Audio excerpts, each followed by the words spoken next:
Autre chose dans ce journal, droit à la santé sexuelle et reproductive, les experts des agences des Nations Unies et les ONG œuvrant dans ce domaine ont procédé ce mardi à la validation des résultats de l'étude sur la vulnérabilité en rapport avec ce droit. En attendant les recommandations, les parties prenantes vont développer une boîte à outils pour aider les prestataires de santé à couvrir les besoins en matière de droit à la santé sexuelle et reproductive. La santé et les droits sexuels et reproductifs est la clé à l'égalité entre les genres, mais aussi à l'autonomisation de la femme. Certaines vulnérabilités spécifiques sont exacerbées par l'absence d'accès aux services de santé sexuelle et reproductive.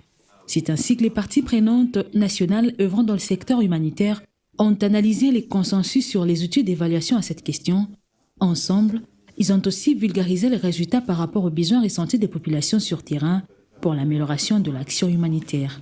En termes de droit, nous sommes dans les actions humanitaires, il y a une approche basée sur le droit, et là, on a fait un focus sur le droit à la santé, qui inclut le droit à la santé sexuelle et reproductive, et l'autre aspect, c'est le besoin.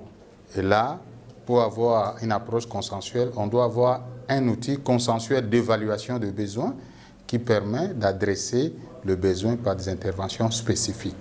Donc, cet atelier était à la fois un atelier de consensus sur l'outil d'évaluation, mais aussi sur le paquet d'interventions qu'il faut adresser en réponse aux besoins de personnes frappées par les situations d'urgence.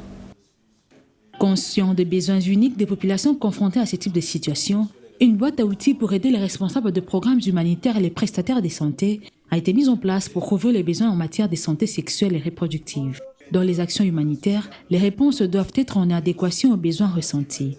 Une des responsabilités du gouvernement, dont l'action doit être faite en faveur de la population. Ces interventions se font en complémentarité avec plusieurs autres organisations.